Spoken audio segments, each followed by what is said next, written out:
Mary's point of view. Oh, merienda kayo dyan oh. Putot iba pang kakanin. Sagot ko yan. Meron din akong turon kaya bumili na kayo. Malakas na sigaw ko habang sakay ng bisikleta ko.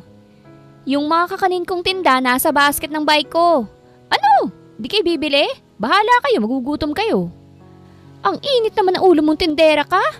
Sabi ng isang ginang. Pagbilan na nga at mukha ka ng kawawa dyan. Natawa ko bago ihinto ang bike ko. Binentahan ko ang ginang. Sukoy ko ito kaya't may libreng isang bibingka.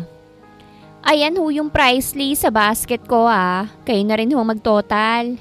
Pabirong sabi ko. Hayaan mo, sa'yo ko order ng maha at biko sa birthday ko. Sabi ng ginang.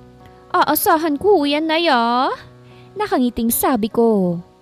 Pagkatapos ko siyang pagbilan, inakay ko yung bike ko papunta sa katabing establishmento na ginagawa. Sigurado akong may bibili rito eh. Siyempre, pagod ang mga construction.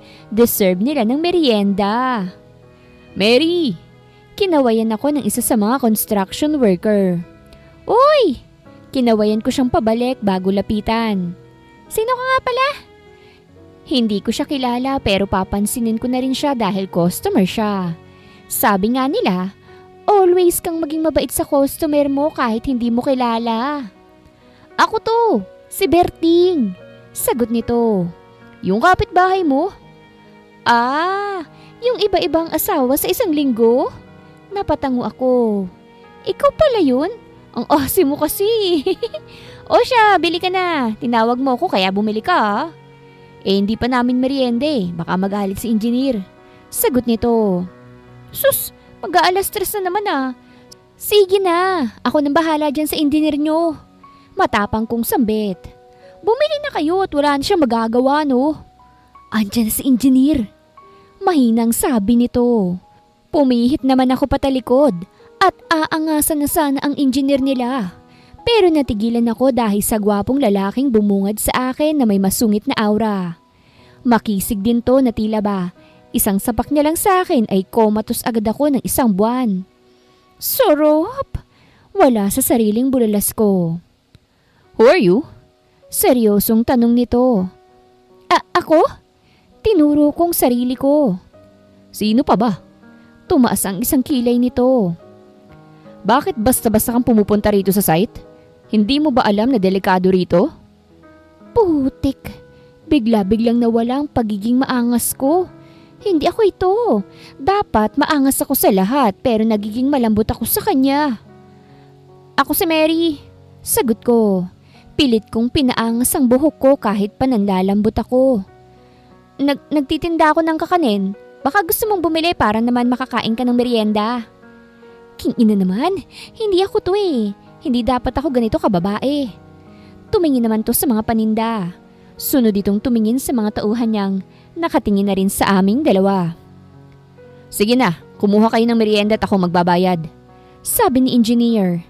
Nagdiwang naman ang mga tauhan niya at nagsimula akong dumugin.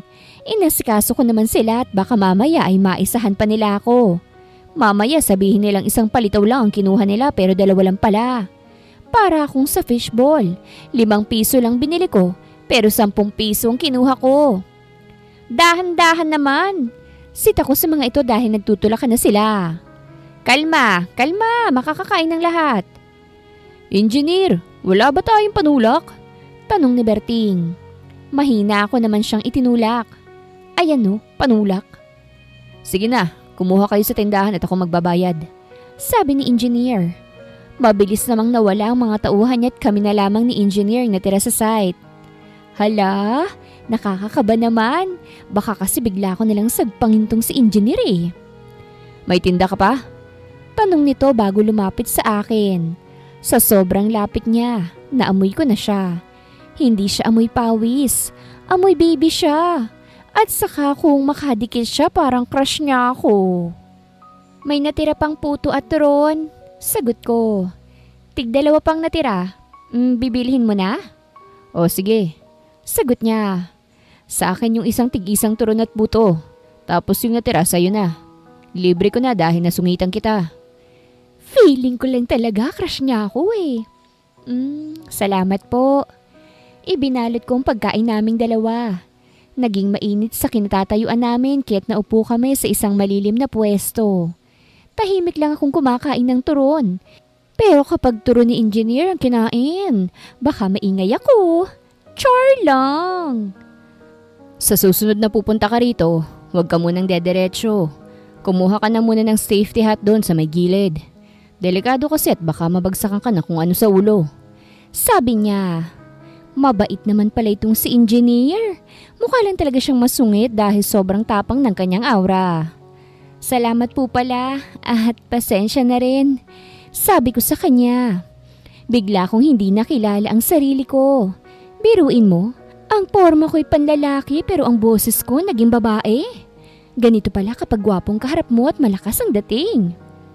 Ako nga pala si Kobe. Pakilala nito. Ako naman si Mary. Pakilala ko. Naglahad siya ng kamay na agad kong tinanggap. Ang lambot ng kamay niya, halatang mamahalin ng lotion. Binitawan ko rin naman kagad ang kanyang kamay. Nakakahiya kasi dahil ang gaspang ng kamay ko. Parang ugali ko lang. Engineer, binilhan na rin namin kayo ng inumin. Dumating si Berting na may dalang soft drinks na agad inabot sa amin. Naglalambingan pa nga kami ni engineer bakit bumalik agad siya. Porkit ang dami niyang asawa eh. 7 yung asawa ni Berting, iba-iba kada araw. Siya ang nagpapatunay na may 1 linggong pag-ibig. Biglang tumunog ang cellphone ni Kobe. Nagpaalam to sa amin at agad sinagot ang tawag. Type mo si engineer ano? Tanong ni Berting. Single yan si engineer, kaya bagay naman kayong dalawa. Kaso, totomboy-tomboy ka nga pala. Kayo lang naman ang nagsasabing tomboy ako no? Pagsusungit ko sa kanya. Babae ako, lalaki lang talagang kumilos.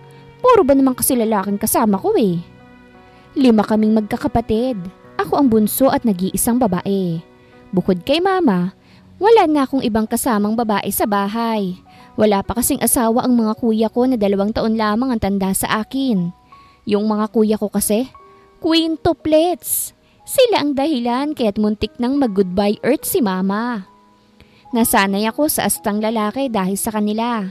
May naging boyfriend ako kaso sinukuan ako dahil natakot sa mga kapatid ko at sa tatay kong brusko. O sige na, aalis na ako ah. Paalam ko kay Berting bago tumayo. Aalis ka na? Tanong ni Kobe. Ay, parang ayaw mo engineer ah. Love at first sight na ba ito? Oo, sagot ko. Bukas na lang ulit. Maraming salamat pala ah. Salamat din. Mag-iingat ka. Kumindat sa akin si Kobe kaya't hindi ko sinasadyang mahampas ng basket si Berting. Kinilig kasi ako eh. Naging madalas na nga ang pagtitinda ko doon sa site at medyo naging close na kami ni Kobe. Siyempre, iba-iba na rin ang paninda kong merienda at baka magsawa na sila. Ginabi ka yata. Bati sa akin ni Tonyang. Isa sa mga suki ko at isa sa mga asawa ni Berting. Siya yung pang Sabado. Medyo napainom dun sa birthday yan. Sagot ko. Medyo nakainom naman talaga ako. May umorder kasi sa akin ng maha at biko. Syempre nakikain na rin ako kaso pinainom akong bigla. Bilang alagad ng inuman, hindi naman ako tumanggi, di ba? Naramdaman ko na maiihi ako kaya't wala sa sariling lumiko ako dun sa site nila engineer. Wala naman sigurong masama kung umihi ako sa isang gilid. Ay mama mo! Gulat kong sigaw nang may makita akong taong nakahiga sa buhangin. Dahan-dahan ko itong nilapitan at natigilan ako nang makitang si Kobe ito. Namumula ito at amoy alak. Confirm ko agad na nakatoma rin itong si Kobe eh. Hoy! Tinapik ko ang mukha niya. Buhay ka pa ba, engineer? Ungo lang, isinagot nito. Mahina ka naman sa inuman eh. Napailing ako bago siya tuluyang makatayo. Diyos me, yung bigat mo. Bakit ka naman kasi sa buhanginan natutulog? May salty ka ba? Ungol na naman ang isinagot nito kaya't napahinga na lamang ako ng malalim at napailing. Dinala ko siya doon sa loob ng building. May nakita akong katre doon sa gilid kaya't agad ko siyang ibinagsak doon. Ang bigat mo! Hinihingal kong sabi. Behave ka na dyan at ako'y aalis na ha? Akmang aalis na ako pero mabilis nitong hinila ang kamay ko. Napunta ako sa ibabaw niya kasabay ng pagtatagpo ng labi naming dalawa. Natulala na lamang ako at hindi alam ang gagawin. Sa huli, namalayan ko na lamang na tinutugunan ko rin ang kanyang halik. Mas dumiin ang halik nito sa akin kaya't nahirapan na rin akong sabayan yon. Nagiinit din ang aking katawan at alam kong isa sa dahilan nun ay ang alak na ininom ko. Bigla na lamang pinagpalit ni Kobe ang aming pwesto. Ito na ang nasa ibabaw ko. Bumaba ang kanyang halik sa leeg ko at mariing kinagat at sinipsip yon. Umalpas ang isang ungol sa aking bibig dahil sa kanyang ginawa. Kobe! Napahawak ako sa kanyang balikat. Baka mahuli tayo. Walang tao rito. Malambing niyang tugon. Napakagat na lamang ako sa ibabang labi ko at tumango. Kahit gusto kong patigilin siya, iba naman ang sinasabi ng aking katawan, kaya't sobrang nakakainis na. Sa isang iglap, wala na akong saplot na kahit na ano. Si Kobe naman ay tanging boxers na lamang ang suot. Napalunok ako't napatingin sa pagitan ng kanyang hita. Sigurado agad ako na malakit mahaba yon. Mukhang may pechay na mapupunit. Hoy! Ano gagawin mo? Tanong ko nang paupuin ako nito. Lumuhod siya sa lapag at ibinuka ang hita ko. Kaharap niya si Pechay kung medyo may buhok pa. Kobe, wala pa akong hugas. Mabango naman. Sabi nito't walang sabi-sabing nilantakan. Malakas naman akong napaungol dahil sa kanyang ginawa. Nasabunutan ko rin ang kanyang buhok para doon ibuhos ang aking gigil. Napapanood ko lang to sa mga saita. Tapos ginagawa na sa akin ngayon? Ilang sandali nga lamang ay may lumabas na sa akin nakapagpanginig ng hita ko. Hindi lang katasang lumabas sa akin. Naihina rin ako kaya't sobrang nakakahiya. Napangisi si Kobe.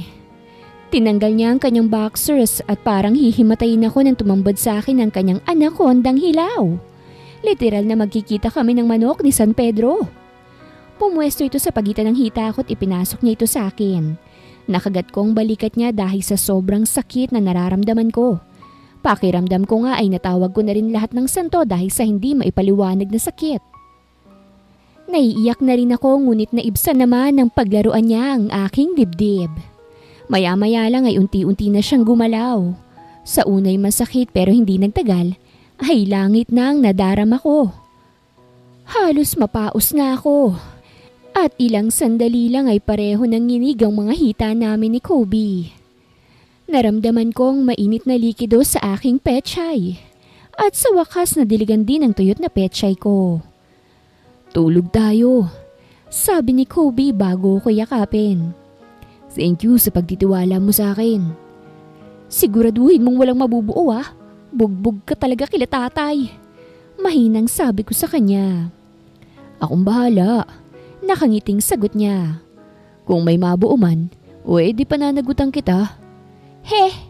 Inirapan ko siya bago ipikit ang mga mata ko.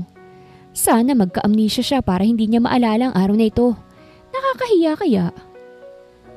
Kobe's point of view. Sigurado talaga ako na ang nakasama ko sa isang mainit na gabi ay si Mary. Hindi ako pwedeng magkamali dahil naamoy ko siya. Idagdag mo pa na parang iniiwasan niya ako dahil hindi na siya nagtitinda dito sa site namin. Kuya Berting, may balita na ba kay Mary? Hindi mapigilang tanong ko. Bakit hindi na siya nagtitinda rito? Hindi ko nga rin alam, engineer. Pero nagtitinda naman siya sa ibang lugar. Sagot nito. Tinanong ko naman siya. Ang sagot niya lang, may malaking turon daw dito sa site. Malaking turon? Is she referring to me? Tumango na lamang ako bago lumabas ng site. Inilibot ko ang paningin ko at natigilan ako nang makita si Mary.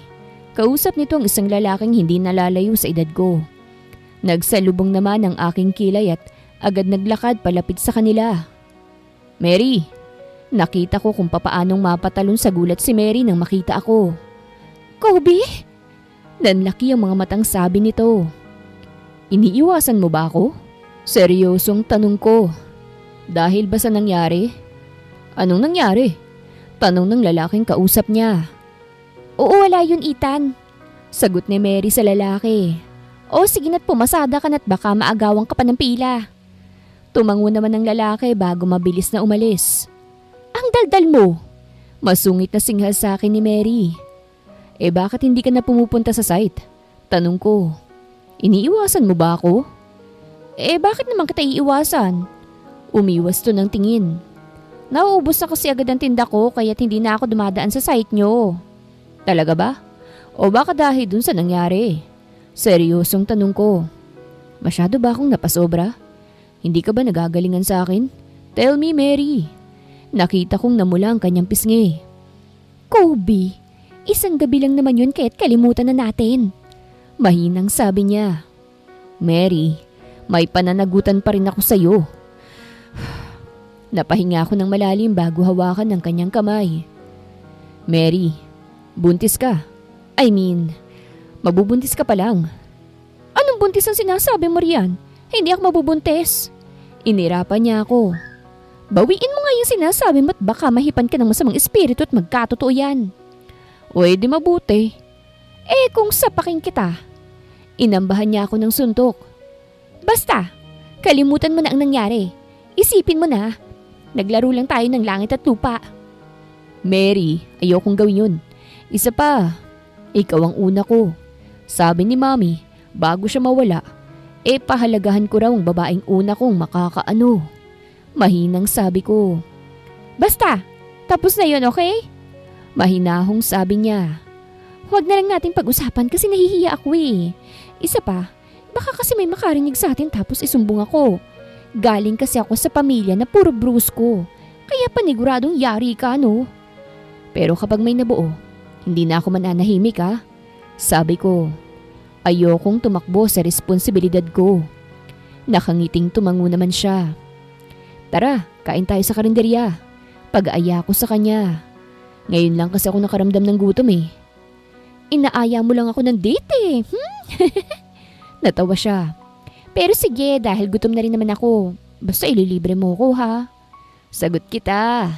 Nakangiting sabi ko. Iniwanan niya sa site ang bike niya at sabay kaming naglakad patungo sa karinderya na 5 minuto lamang ang layo sa site. Umorder muna kaming dalawa bago dumiretso sa upuan. Bakit alam mo itong karinderya na ito? Palagi ka rito ano? Ngumisi siya sa akin. Yung ngisi na parang napipikon siya. Mukhang dumidiskarte ka kay Naning ah. Ha?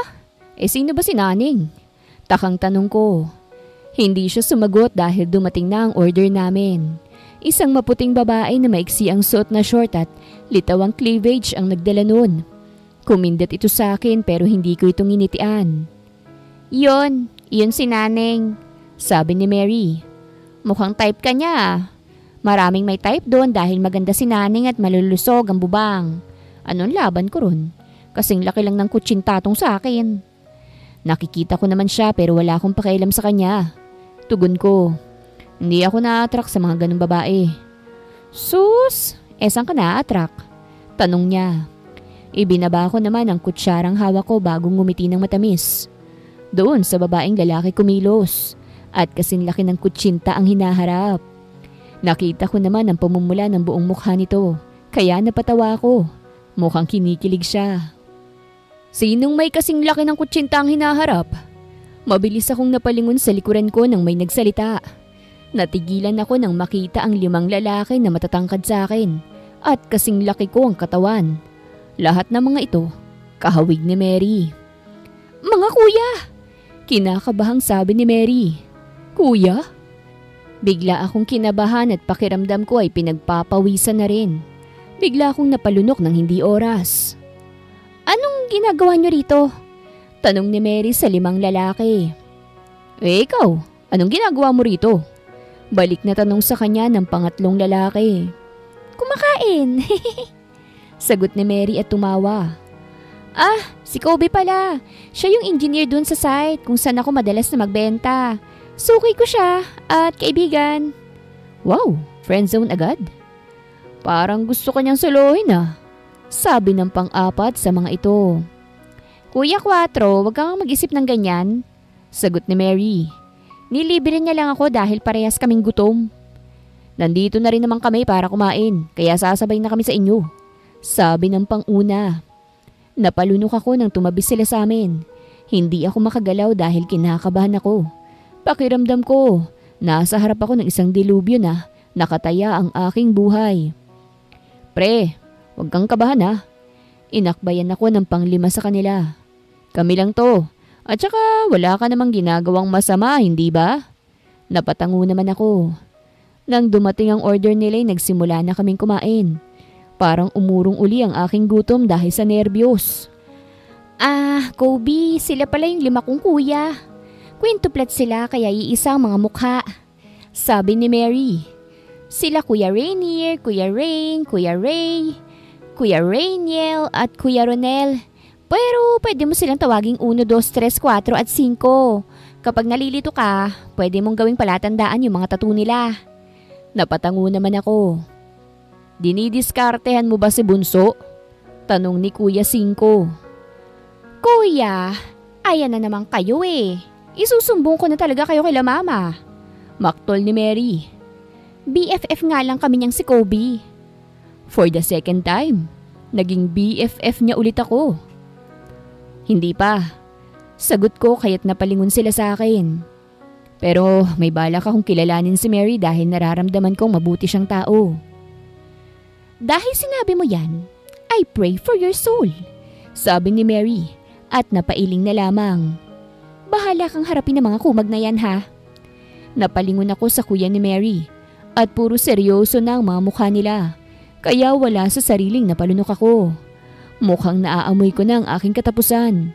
Ito na ba ang huling hininga ko? Engineer! Nawala ang atensyon ko sa kanila nang dumating ang isa sa mga tauhan ko. Pinatatawag ka na ni Architect. Ayun, nakaligtas din. Mauna na muna ako ah. Paalam ko. Ingat kayong pauwi, lalo ka na Mary. O sige, mag-iingat ka rin ah. Mukha kasing nasa death note ka na eh. Tumango lamang ako bago umalis doon. Hindi naman ako natatakot sa mga kuya niya. Medyo intimidate lang. Pero hindi ibig sabihin, susuko na ako.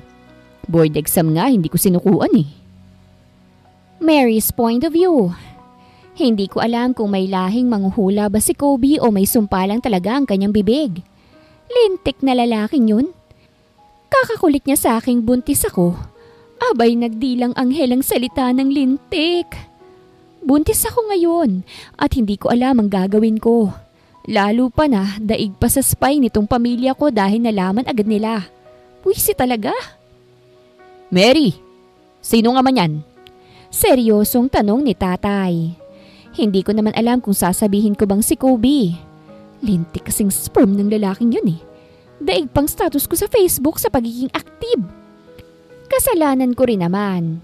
Iihi lang naman ako tapos may nangyari ng milagro. Huwag niyong takutin. Sita sa kanila ni Mama. Mama, nag-aalala na kami sa kanya eh. Sabi ni Kuya Uno. Alam mo naman kung gaano kami ka-protective kay Mary. Hindi pwedeng hindi siya pananagutan ng nakabuntis sa kanya. Siguro yung engineer yung nakabuntis sa'yo no? Seryosong sabi ni Kuya Cinco. Napahinga naman ako ng malalim bago tumango. Si Kobe naman ang nagmanifest na mabuntis ako. Bahala siya ngayong humarap sa mga diablo. 3 at 4. Sunduin niyo yung engineer na yun.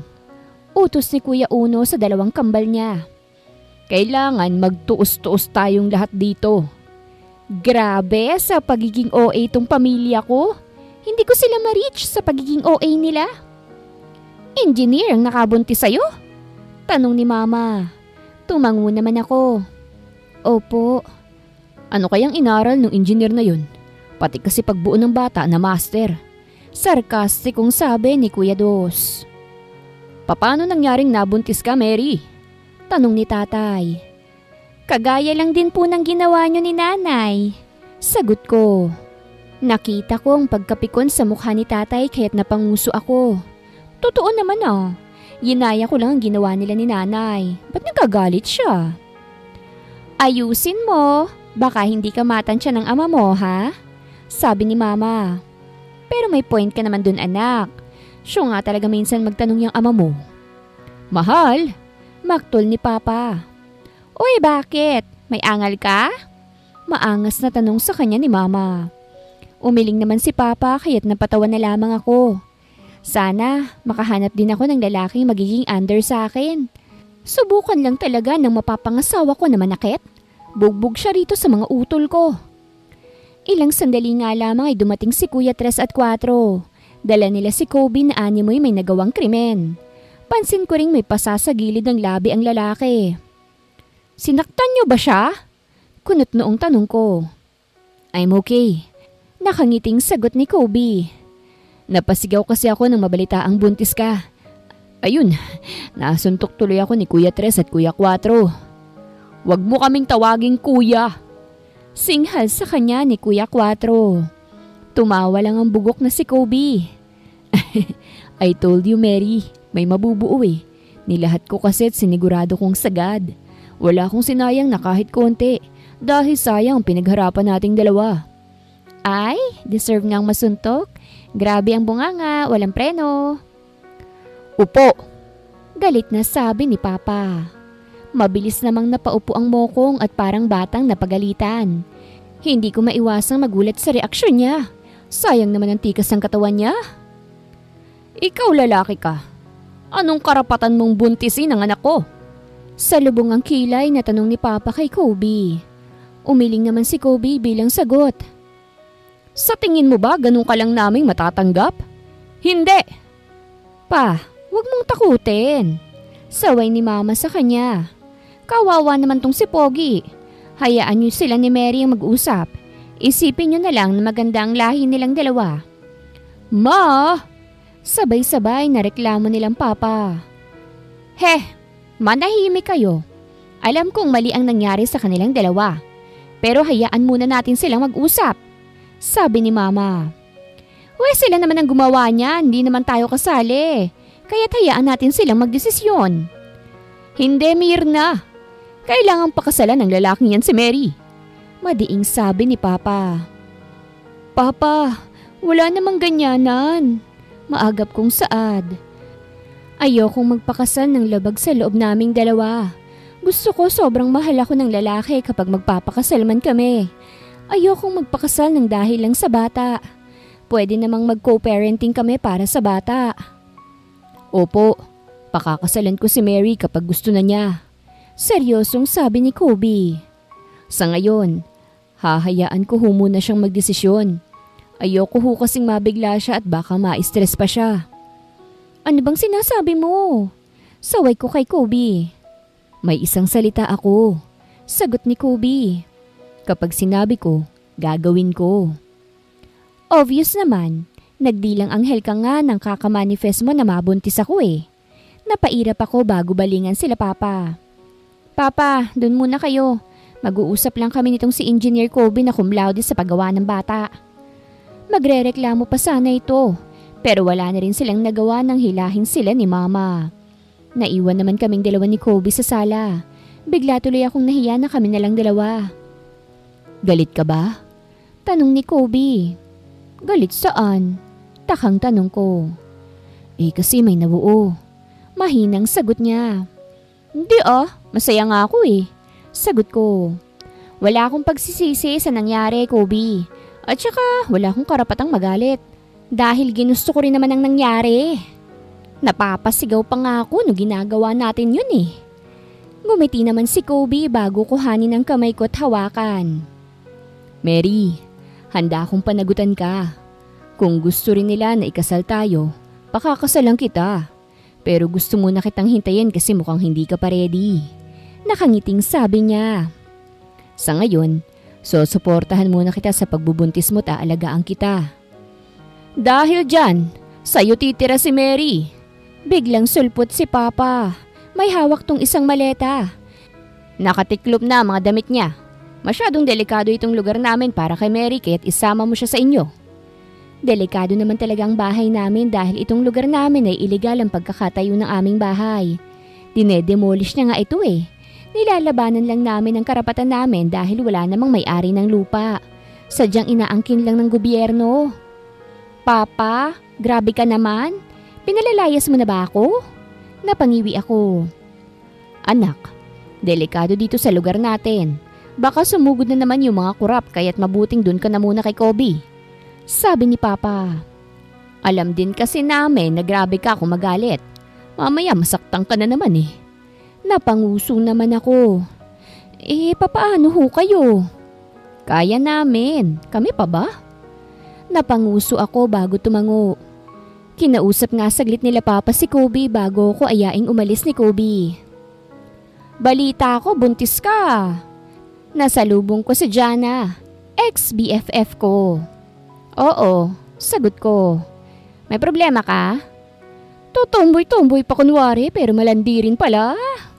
Nakangising sabi nito. Tumikwas naman ang isang kilay ko.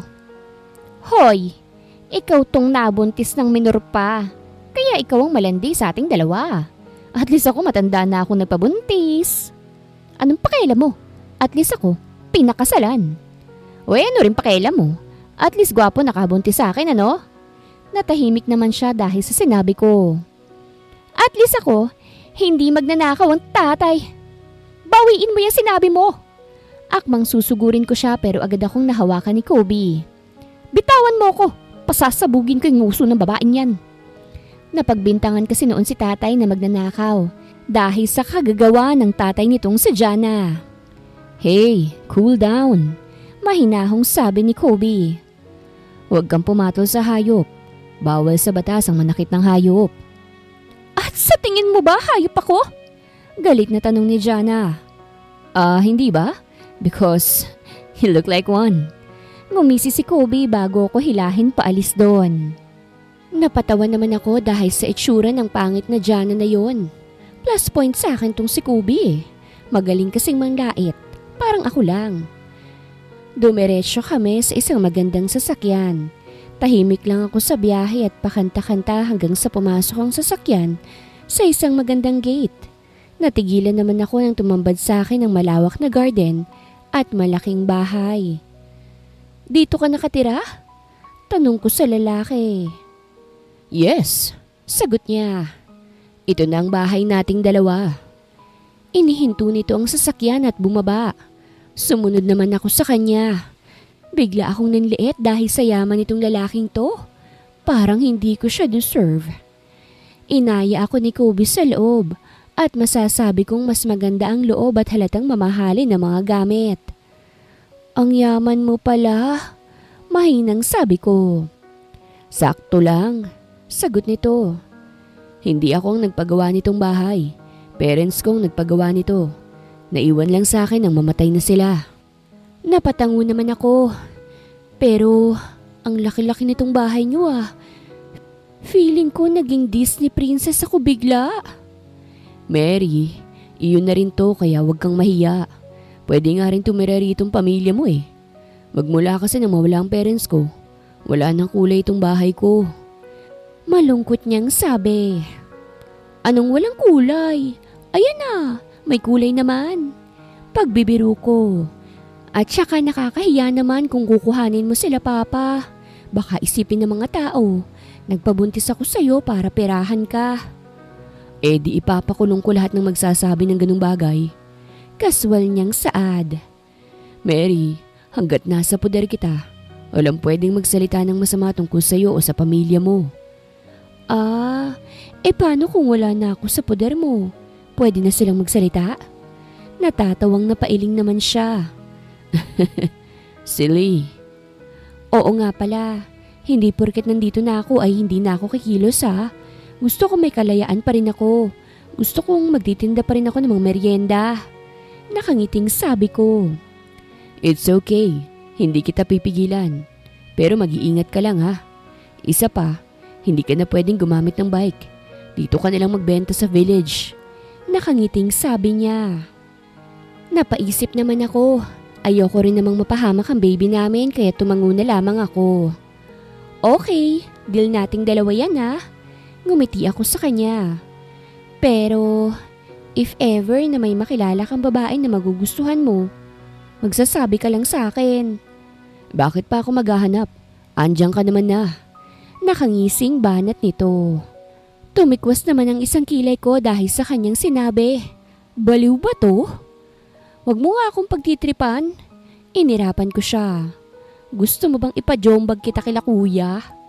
Hindi naman po kasi ako nagbibiro. Maamong sabi niya. Close my heart. Hope to die. Inirapan ko na lamang siya bago tumingin sa ibang direksyon para doon ngumiti. Kainis to, masyadong pa-fall. Kobe's point of view. Bakit hindi nagpapapasok si Berting? Tanong ko sa isa sa mga tauhan ko. Engineer, may problema ho kasi dun sa tinutuluyan nila eh. Sagot nito. Ngayon nga ho, nagkakagulo doon dahil dumating na naman ng demolishing team. Siguradong madugo na naman ho doon. Hindi ko naman maiwasang mag-alala, lalo na para sa pamilya ni Mary. Baka kasi may stress ito kapag may nangyaring hindi maganda. Kayo muna ni Foreman ang bahala rito May pupuntahan lang ako saglit. Tinapik ko ang kanyang balikat bago ako umalis dun sa site. Sumakay ako sa kotse ko at agad nagtungo sa lugar nila Mary. Malayo pa lang, natatanaw ko na ang mga nagkakagulo. Bumaba naman ako sa kotse ko at agad lumapit doon. Inaangkin niyo lang itong lupa Sigaw ng isang lalaki. Ano sinasabi niyong nakakaperwisyo? Gusto niyo lang namang angkinin itong lupa para patayuan ng kasino. Umalis na kayo dyan dahil hindi ko kasalanan kapag may namatay sa inyo. Galit na sabi ng kalbo. Ikaw ang umalis dito, kalbo! Galit na sabi ng ina ni Mary. Bigla namang dumampot ng tubo itong kalbo at umakma ng hampas sa ina ni Mary. Agad naman akong humarang kaya sa ulo ko tumama ang tubo. Nakaramdam ako ng pagkahilo at alam kong dumudugo rin ang ulo ko. Hoy! Attempted murder yan May humawak sa akin pero hindi ko maaninag dahil nahihilo talaga ako. Sira ulo kayo Kalbo! Kalbo! Kalbo! Hindi tinatabla ng shampoo! Kahit hindi ko nakikita, alam kong mga kapatid ni Mary ang sumisigaw. Mapanglait kasi. Nang medyo nakarecover na ako, hinawakan ko ang bimpong nakahawak sa ulo ko bago lingunin yung kalbo. Masyado niyo nang kinukuhang lupas illegal na paraan Sabi ko, iharap niyo sa akin ang lahat ng permit pati na ang abogado niyo. Ihaharap ko rin sa inyo ang abogado ko. Sino ka bang pakialamero ka? Galit na tanong ng kalbo. Apo ng mayor, may angal ka ba? Maangas kong tanong.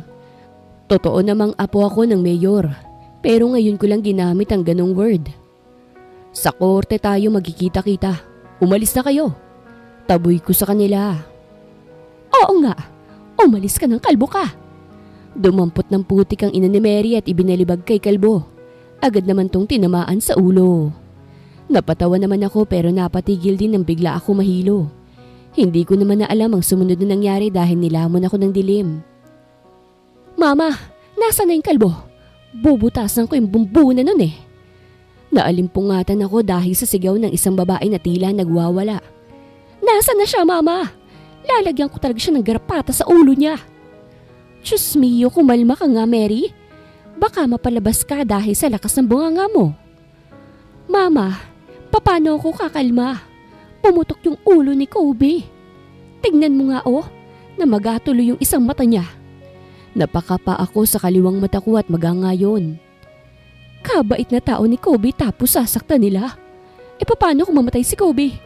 Paano na yung anak namin? Mawawala ng ama yung baby ko. Mary, bakit ba naman kasi kamatayan niya ang iniisip mo? Wala namang problema sa CT scan niya. Sagot ng ina ni Mary. Huwag kang nerbiyosa at baka mapano ka. Tumahan ka na. Baka magalit pa sa akin ang tatay at mga kuya mo kapag nadatnan kang umiiyak. Doon na ako kumigbo nang makitang umiiyak si Mary. Mary, ayos lang ako. Napalingon sila sa akin nang magsalita ako. Hindi naman malalatong sugat sa ulo ko Agad namang tumakbo si Mary palapit sa akin at yumakap. Humagulgol to sa bisig ko kaya't agad kong hinaplos ang kanyang likod. Huwag ka nang umiyak dahil baka mapano kayo ni baby. Malambing kong sabi. Ayos lang akong talaga. Sasabunutan ko yung kalbo na yun kapag nakita ko siya. Humiwalay to sa yakap. Anong karapatan niyang saktan ka, ha? Wala siyang karapatan dahil wala siyang buhok. Natawa naman ako bago punasan ng kanyang luha. Ang cute mo. Natatawang sabi ko. Iniisip ko tuloy na mahal mo na ako dahil ganyan kang mag-alala. Hala siya? Nahampas ka lang sa ulo, naging assuming ka na. Napangiwi ito. Sandali nga, aalis muna ako ah. Joke lang, huwag ka nang magalit. Hinawakan ko ang kamay niya. Dito ka na lang. Hindi, kailangan ko munang umalis. Bakit? Ayaw mo na ba sa akin? Napatigil na lamang ako nang biglang umutot si Mary. Nabitawan ko siya at bahagyang napalayo sa kanya dahil sa mabahong amoy. Parang yung amoy ang ikamamatay ko ah. Nakangiwing sabi ko. Anak, kumain ka ba ng patay na daga? Tanong naman ng kanyang mama. Namula ang buong mukha ni Mary bago dumiretso sa banyo. Ang ina naman ng babae ay nag-spray ng pabango sa kwarto. Akala ko katapusan ko na kanina. Grabing amoy yun. Amoy huling hininga ko na. Kobe, maraming salamat pala sa tulong mo ha. Naupo sa paanan ng kama ko ang ina ni Mary at hinawakan ng kamay ko. Sobrang thankful ko dahil niligtas mo ako kanina. Kung hindi mo ginawa yun, baka ako na ang sabog ang ulo. Isa pa baka nakapatay pa ang mag-aama ko. Wala hong kaso sa akin yun, nakangiting sabi ko. Nangako ho kasi ako sa sarili ko na mamahalin ko at poprotektahan lahat ng taong involved sa buhay ni Mary.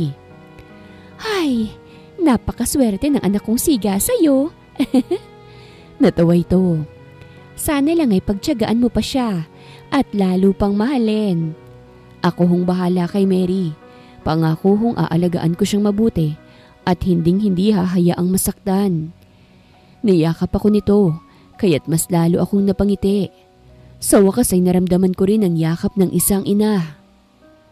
Nasa ganoong kaming posisyon nang dumating ang ama't mga kapatid ni Mary. Kamusta na? Tanong sa akin ang ama ni Mary.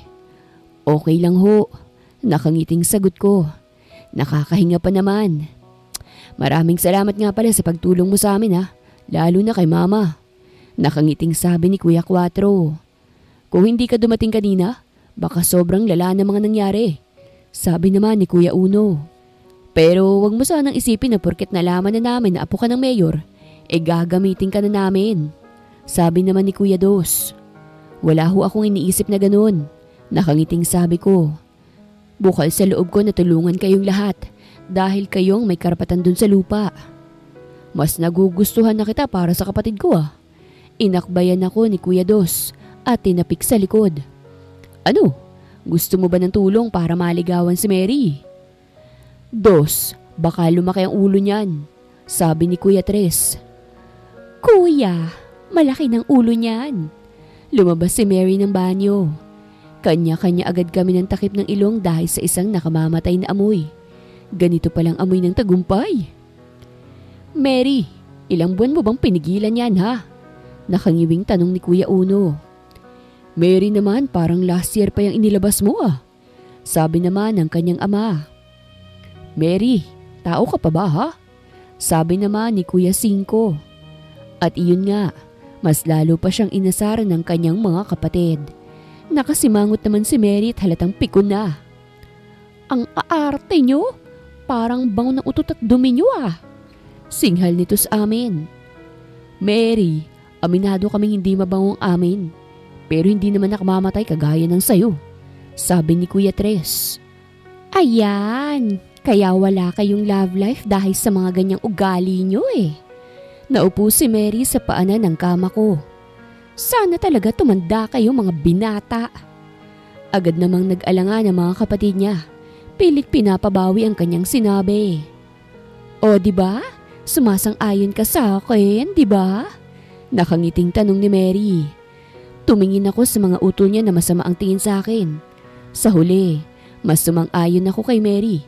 Siya ang batas at ang commander. Kaya mas okay nang mabugbog ng mga kuya niya. Mas maayos pa yun kesa naman magalit sa akin tong si Mary.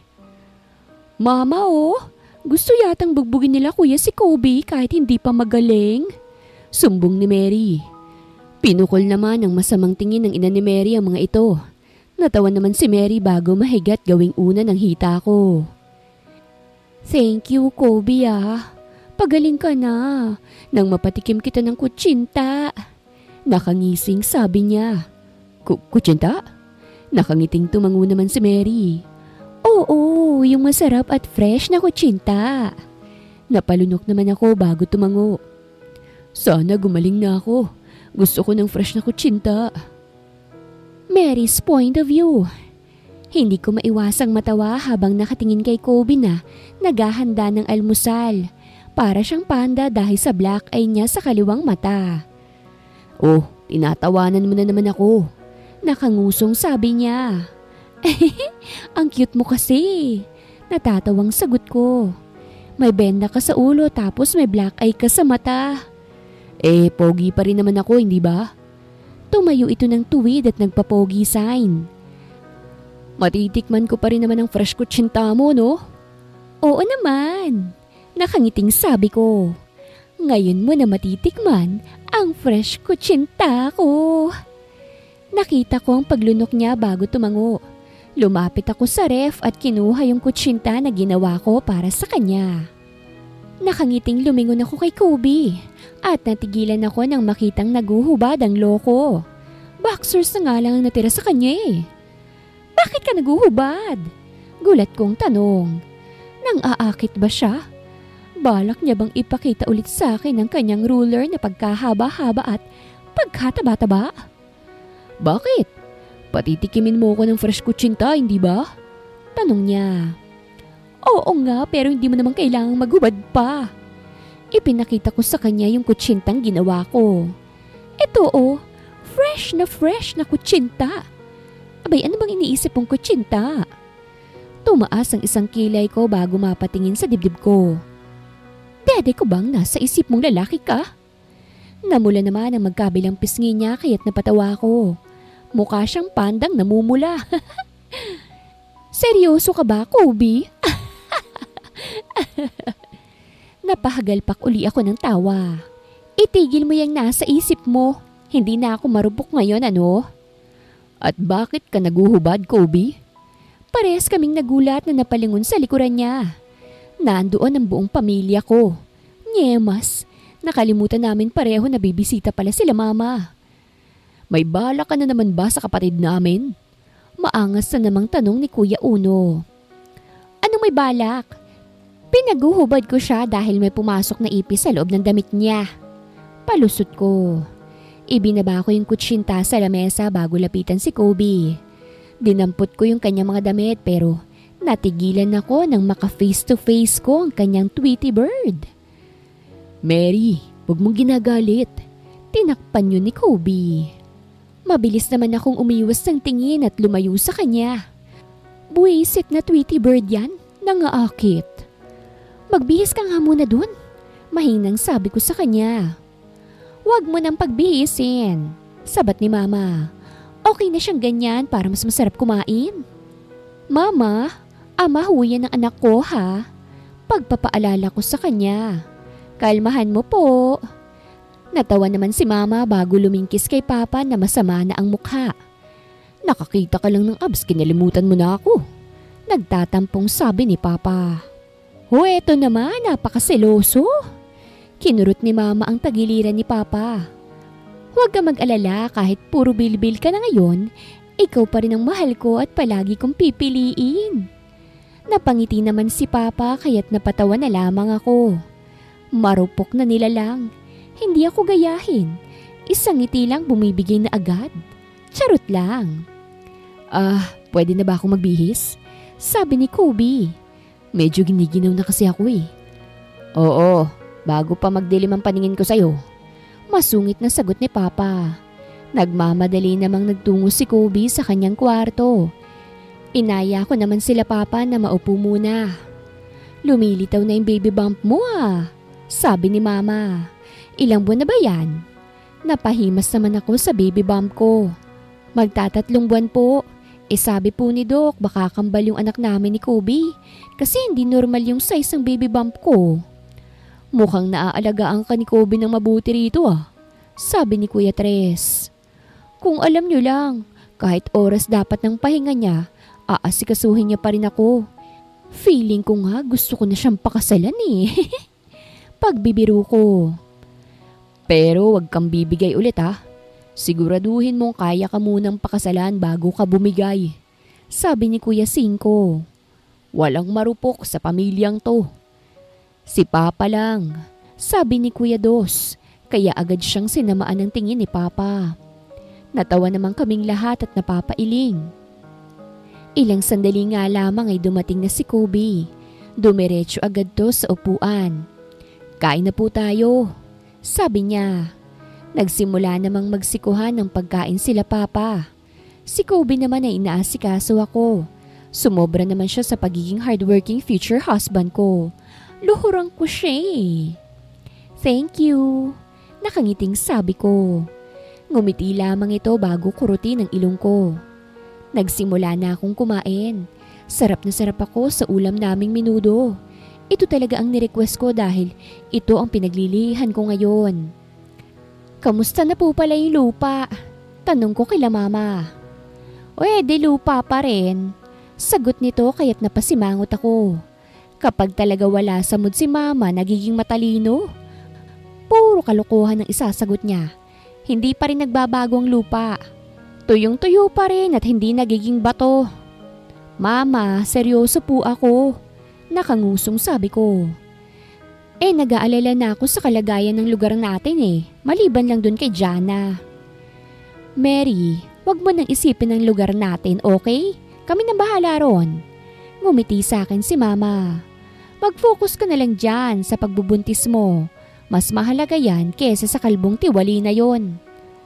Huwag ka na ring mag-alala dahil ako nang bahala sa kanila. Nakangiting sabi ni Kobe bago hawakan ng kamay ko. Pangako ko sa'yo, hindi magwawagi ang kalbo na yon. Kobe, sobra-sobra ng ginagawa mo para sa amin. Feeling ko hindi ko na-deserve ang lahat. You deserve it, Mary. Deserve mong maging masaya at maging maayos ang buhay. Dahil sa mga ginagawa at pinaparamdam ni Kobe, feeling ko nahuhulog na ako sa kanya. Kaso natatakot akong sumugal. Masyado kasi akong mababa para sa kanya. Tapos yung ugali kong pangdiablo pa. Thank you, Kobe Sobrang na-appreciate kita. Tama na, nakakainggit na. Sabat ni Kuya Uno. Isihan niyo muna ang lanturan niyo. Awawa naman tong mga hindi pinagpala sa pag-ibig. Napatawa naman kami ni Kobe at tumigil na nga. Baka mamaya lumipad bigla ang tinidor sa gawin namin dahil sa mga inggiterong to. Pagkatapos kumain, ipinagligpit ni Kobe ang mga kinainan namin sa mga katulong niya. Sila nanay naman ay nagpaalam na dahil may pupuntahan pa raw silang dalawa. Gusto mong mag-date tayo? Tanong ni Kobe. Labas naman tayong dalawa at magsaya. Uy, ang akala ko ba ayaw mong lumabas dahil dyan sa black eye mo? Tanong ko. May shades naman. Sagot niya. Tara na, hayaan mong i-date ko kayo. Kayo? Takang tanong ko. Oo, ikaw at ang future baby nating dalawa. Nakangising sagot niya. Magbibihis pa sana ako pero hinila na ako ng mokong.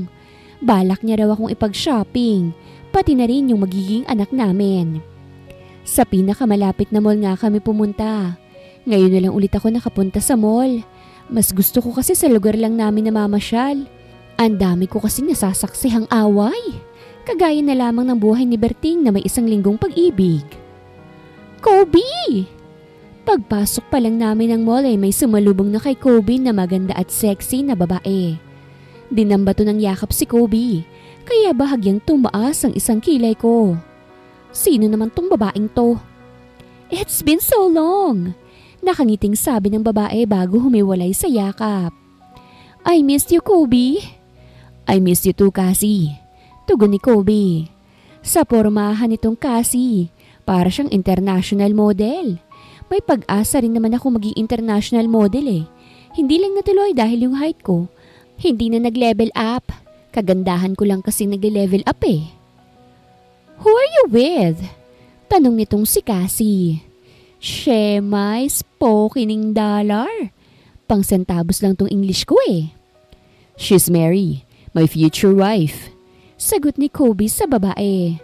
Mahina ako sa Ingles pero naiintindihan ko yung sinabi niya. Future wife raw. Di wow. She's pregnant with our first child. Wow! Really? I thought you'll end up with Micah. Sino naman si Micah? You already two separated? Yes, we broke up when we were in college. Ganito pala kapag napapalibutan ng matalino, masakit sa ulo, nakakahilo, at parang masarap maging hotdog. Sa kaka-English nila, pakiramdam ko mapapaanak agad ako eh. Yung English ko kasi limited edition lang. Kausapin mo siya. Sabi ni Kobe sa akin. Mabait yang si Cassie. Pinsan ko yan. Dadamay mo pa ako dyan. Pang peso at centavos lang tong English ko. Hindi maabot ang dollar. Bulong ko sa kanya. Kaya mo na yan. Huwag mo na akong idamay. Oh, it looks like you have a date. Nagsalita ulit itong si Cassie. I'll go now. Tinapik nito ang balikat ko. I hope mabayagan mo ng maayos ang pinsan ko. Ngumiti ito bago tuluyang umalis. Napakunot noon naman ako bago balingin ng tingin si Kobe. Huy, bayagan daw kita?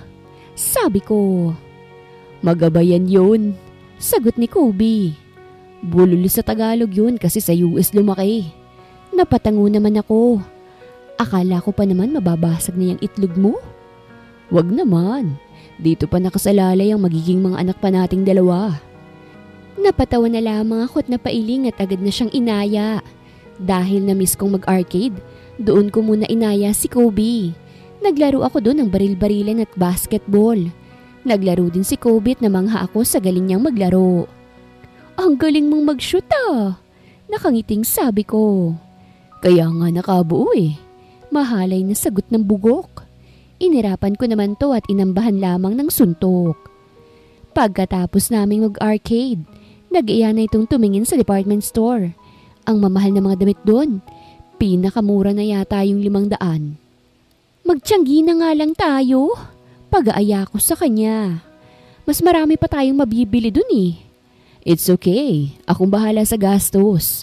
Nakangiting sabi niya. Sige na, kumuha ka na. Umiling ako. Ayoko. Ang dami mo nang nagagastos sa akin eh. Kahit isang damit lang, please. Nag-beautiful eyes ang mokong. Please, mahal. Mahal? Bakit parang may kumiliti sa tiyan ko dahil sa sinabi niya? O baka, nadjejebs lang ulit ako. Pwede bang tigilan mo yan? Tanong ko. Ang alin? Takang tanong niya. Yung pagpapakilig sa akin. Sagot ko bago umiwas ng tingin. Marupok kasi ako eh. Natawa naman siya. Yun nga ang gusto ko eh. Para mahulog ka na sa akin. Mahal na kita, Mary. Biglang nagwala ang dibdib ko dahil sa kanyang sinabi. Sa halip na sagutin siya, tumalikod lang ako at nakangiting naglakad. Parehas kami ng nararamdaman pero ayoko munang magsabi dahil wala pa akong lakas ng loob. Sa ngayon, mas gusto ko muna kung anong meron sa aming dalawa. Kobe's point of view. Nung unang makita ko si Mary, naramdaman ko agad yung sinasabi nila. Yung biglang huminto ang mundo mo. Yung biglang pagbilis ng tibok ng puso mo. At yung kagustuhan mong palagi siyang makita. Hindi ko maipaliwanag pero si Mary ang nagbigay kulay sa buhay ko. Siya muli ang nagbigay saya sa buhay ko. Nakatitig ka na naman. Masungit na sabi ni Mary na nag-aayos ng paninda niya. Ganyan mo ba ako kamahal? Opo, sagot ko bago mapangalumbaba. Ako lang to, Kobe. Kung titigan mo ko parang si Ann Curtis na ako. Nakangising sabi niya. Mas higit ka pa kay Ann Curtis, Mary. Wala yatang papantay sa ganda mo. Oo na lang, Kobe. Kinuha niya ang basket na may lamang mga paninda niya. Sasama siya sa akin sa site dahil magbebenta siya. Dediretso din siya sa kanila dahil gusto niyang bisitahin ang pamilya niya. Tara na, baka sabihin ng mga tauhan mo palagi kang late. Sabi niya. Tumango lamang ako bago kuhanin ang basket niya. Lumabas kaming dalawa ng bahay at dumiretso sa kotse. Sa biyahe ay tahimik lamang si Mary. Pasimple naman akong tumitingin sa kanya. Pakiramdam ko nga, ako ang naglilihi sa aming dalawa at siya ang pinaglilihihan ko. Nang makarating sa site, bumaba kaming dalawa at pumasok sa loob. Mga pare! Pagbati ni Mary sa mga tauhan ko. Merienda na kayo dyan. Kayo naman ang bumili. Hindi pwedeng manlibre itong baby engineer ko ha. Nag-iipon kasi kami para sa baby namin. Nox! Lalaking lalaki ka na. Inangkin mo na si engineer. Nakangising sabi ni Berting. Ang daming napaamo sa'yo pero si engineer lang palang katapat mo? Sabi naman ni Mando. Alam nyo, ang dadaldal nyo. Bumili na lang kayo nang matuwa ako sa inyo. Masungit na sabi sa kanila ni Mary. Ang bumili sa akin, gwapo. At gagapangin mamaya ng asawa. Napatawa naman ako nang magunahan sila sa pagbili. Si Mary talaga ang source of happiness ng lahat. Siyempre lalong-lalo na ako. Nabudol nga ni Mary ang mga tauhan ko. Turon, banana Q at kamote Q na lamang natira sa mga paninda niya. O paano? Sa amin na ako maglalako ah. Nakangiting sabi ni Mary. O sige, mag-iingat ka ha. Teka, itatawag kita ng tricycle. Magkahawak kamay kaming lumabas ng site. Nagpara ako ng tricycle para masiguro kung sasakay talaga siya. Manong, pakihatid ng maayos tong mapapangasawa ko ha? Nakangiting sabi ko sa driver bago ito abutan ng 100. Keep the change na ho. Basta, safe lang ang mahal ko. 10 minutes walk lang naman ng lugar nila Mary. Kaso gusto ko pa rin sumakay siya para hindi siya mapagod. Mary, huwag kang kilos ng kilos, okay? Sinabihan na tayo ng doktor. Seryosong sabi ko. Susunduin kita mamaya sa inyo. Mag-text ka kapag nakauwi ka na ha? I love you. Ngumiti lang ito bago ako halikan sa labi at sumakay sa tricycle. Napatulala naman ako bago mapahawak sa labi ko at tumanaw sa tricycle na papalayo. Kainis, kinikilig ako. Engineer, iba na yung mga ngiti mo ah. Nabigla ako nang sumulpot si Berting. Ano, tuloy ba ang harana natin mamaya sa bahay ng iyong parang lalaking naiirog? Tuloy na tuloy, sagot ko. Ikaw nang bahala sa pagigitara ha. Engineer, parang mas maganda kung ako na rin ang kumanta. Feeling ko kasi tagilid tayo kapag ikaw ang kumanta eh. Diretsyong sabi nito. Alam mo na, paggawa lang ng bahay ang talent mo. Nakakasakit ka na ng damdamin, Berting ah. Nakasimangot kong sabi sa kanya. Natawa lang ito't napakamot sa kanyang ulo bago dumiretso sa loob. Napapailing naman ako bago siya sundan. Aminado naman akong wala akong talent sa pagkanta. Pero wag naman niyang ipamukha sa akin. Bala ko kasi sanang haranahin si Mary. Ang sabi kasi nila, gustong gusto raw ng mga babae ang hinaharana. Kaya inaya ko sila Berting.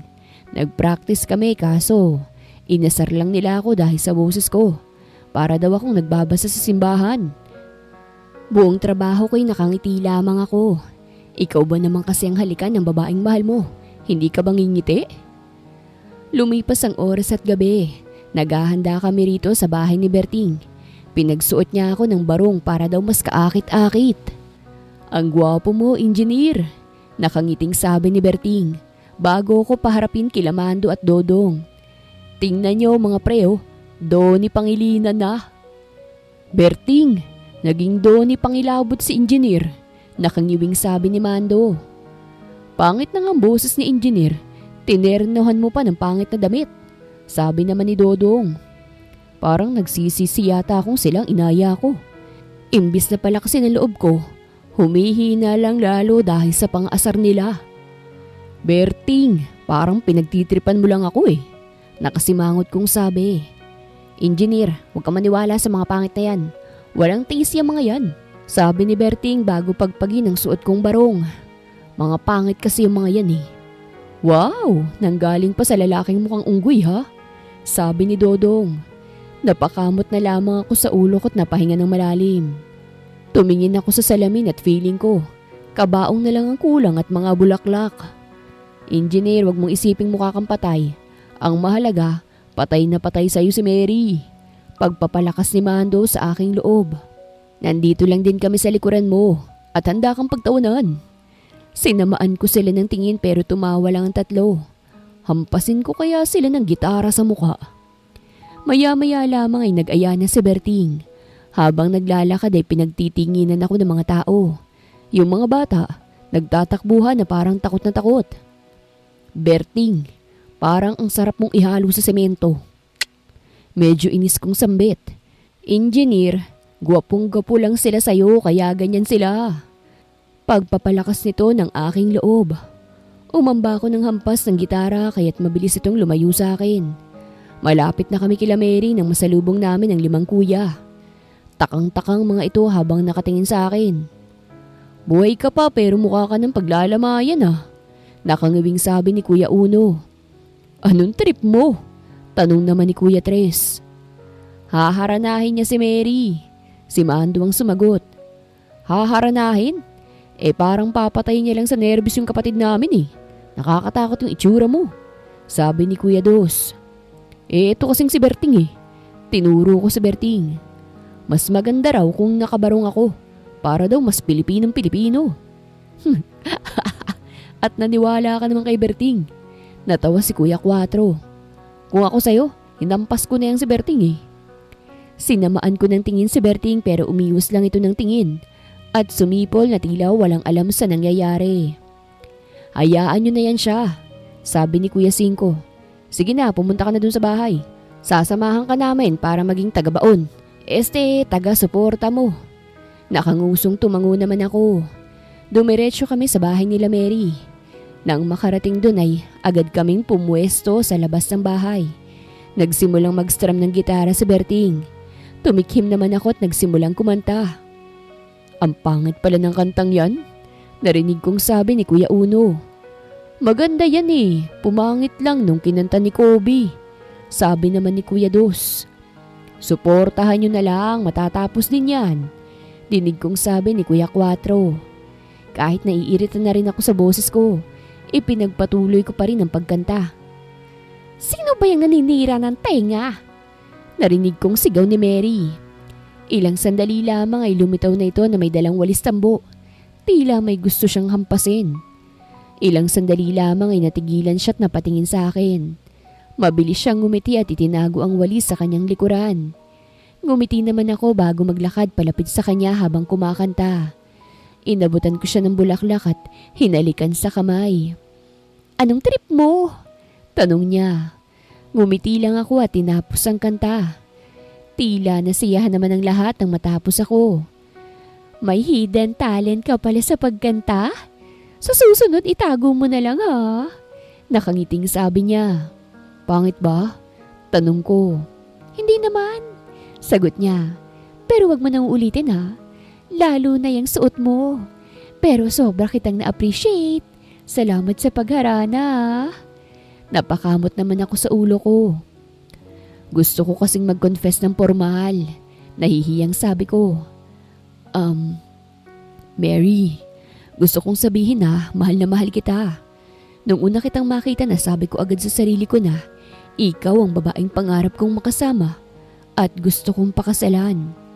Ikaw ang babaeng gusto kong iharap sa altar at maging ina ng mga magiging anak ko. Mary, alam mo bang kahit nasa akin na noon ang lahat, hindi ko pa rin magawang maging masaya? Pero nang dumating ka, nagbago ang lahat. Kinuha ko ang kanyang kamay at hinawakan. Simula nang dumating ka, nagkakulay ulit ang mundo ko. Naging masaya ulit ako, Mary. Kaya sobrang laki ng pasasalamat ko sa iyo. Kaya ngayon, gusto ko sanang hingin ang kamay mo para maging asawa ka. Gusto kong pakasalan ka, Mary, para makasama ka habang buhay at maging ina ng mga anak ko. Ngumiti ito ng matamis at hinaplos ang aking pisngi. Kobe, alam mo bang mahal na rin kita? Natawa ito. Nung nag-mall tayo't umamin ka, mahal na rin kita noon. Kaso natatakot pa akong umamin dahil masyado akong bothered sa antas ng buhay natin. At isa pa, natatakot din ako na baka ma-realize mo na hindi mo pala ako mahal. Na nandito ka lang para sa bata. Pero nagkamali ako dahil naramdaman kong sincere ang pagmamahal mo sa akin. At ramdam ko na sobrang patay na patay ka sa maangas na katulad ko. Huminga ito ng malalim. Kaya ngayon, gusto ko nang aminin ang nararamdaman ko. Wala na akong pakialam ngayon sa takot ko. Basta't magpakatotoo ako. Kobe, mahal kita. At gusto kong makasama ka rin habang buhay. Gusto kong ikaw rin ang maging asawa ko. at maging ama ng mga supling ko. Nangilid naman ang mga luha ko. Nagti-tears of joy ako. Akala ko ayaw na siya dahil sa pangit na boses at forma ko. Mahal mo ko kahit sintonado ako at mukhang ibuburol. Paninigurado ko. Napatawa siya. Mahal kita kahit boses mo'y parang daga. Mahal kita kahit mukha kang tanga sa suot mo ngayon. Hinding-hindi magbabago ang nararamdaman ko kahit pa nilabas mo ang hidden talent mong deserve namang maitago. Naputol naman ang pagpatak ng luha ko. Napatawa ako bigla. Hindi na mauulit, promise. Natatawang sabi ko bago siya hapitin sa bewang. So, ano na ngayon? Pwede na tayong ikasal? Siyempre, singsing muna dapat. Nakangusong sabi niya. Ngumisi naman ako bago kuhanin ng isang singsing sa aking bulsa. Agad kong isinuot yun sa kanya. Ayan na, may singsing na. Pakasal na tayo, mahal ko. Yes naman, mahal ko. Nagtagpo ang labi naming dalawa. Nakarinig naman kami ng malakas na palakpakan kaya agad kaming napatingin sa mga ito. Nag-thumbs up pa sa akin ng mga kasama kong nang harana. Kaya sinuklian ko rin sila ng thumbs up. Paano ba yan? Kasala na! Mary's point of view. Hindi ko maiwasang matawa habang nakatingin sa video na pinanonood ko. Grabe! Hanggang ngayon ito pa rin ang kasiyahan ko. Mahal, pinanonood mo na naman yung video ko sa ospital nung nahimatay ako. Nakangusong sabi ni Kobe. Ang saya lang kasing panoorin. Natatawang sagot ko. Papa, bakit nahimatay ka po? Tanong ni Raver. Si Mama yung nanganak pero ikaw po ang ninenerbyos? Natatawang sabi naman ni Rory. Papa, siguro po tawa ng tawa yung mga tao. Sabi naman ni Riva. Ilang taon na rin magmula nang ikasal kami ni Kobe. Triplets ang naging anak naming dalawa. 2 lalaki at 1 babae. Nagle-labor pa lang ako. Ilang beses nang nahimatay si Kobe. Nakadokumentary pa sila mama kaya ayun, nakuha na nila. Sobra kasi akong ninenerbyos. Sagot ni Kobe. Siyempre nag-aalala ako sa inyo lalo na sa mami nyo. Wow, mukhang super love na love mo po si mama. Sabi ni Riva. Sana makahanap din ako ng asawang kagaya mo po. Anong asawa? Magtigil ka nga, Riva. Masungit na sabi ni Raver. 7 ka pa lang, yun agad nasa isip mo. Bubugbugin ko talagang magkakagusto agad sa'yo. Riva, tsaka mo na isipin yan kapag 20 ka na. Sabi naman ni Rory. Na-adapt ng 2 lalaki ko ang ugali nila kuya. Ayan, sobrang protective na rin. Pero malambing naman sila at takot kay Riva. Sinabi ko lang naman Masungit na sabi ni Riva. Baka magkapikunan na naman kayo. Sabi ko. Sige na, doon na kayo sa labas at magbike. Basta't wag lalabas ng village ha. Lagot kayo kay papa nyo. Opo. Nakangising humalik ang mga ito sa amin bago sila mabilis na lumabas ng bahay. Napatingin naman ako kay Kobe. Nakangiting nakatitig to sa akin. Ang ganda-ganda mo talaga, mahal. Nakangiting sabi niya. Talaga? Kahit tumaba na ako? Tanong ko. Mas lalo kang gumanda Sagot niya. At mas lalo pa kitang minahal. Ang hard-working housewife mo kasi. Nagkaroon kasi ng problema sa matris ko nang maipanganak kong kambal. Dahil doon, sinabihan ako ng doktor na malabo nang magka-baby ulit kami. Mahal, sapat na sa akin yung 3 anak natin. Ang mahalaga sa akin ngayon kasama kita. Nakangiting sabi niya bago ko iupo sa kandungan niya. Masaya na ako sa kung anong meron tayo ngayon. Salamat! Nakangiting sabi ko bago siya halikan. Mahal na mahal kita, Kobe. At hindi ako nagsisisi na ikaw ang pinili ko. Mahal din kita. Tugon niya at pinatakan din ako ng halik sa labi. At dahil dyan, bomba na tayo. Natawa na lamang ako nang buhatin ako nito't dalhin sa kwarto. Ang swerte ko sa asawa at mga anak ko. At kailanman, hindi ko ipagpapalit ang buhay na ito. Wakas.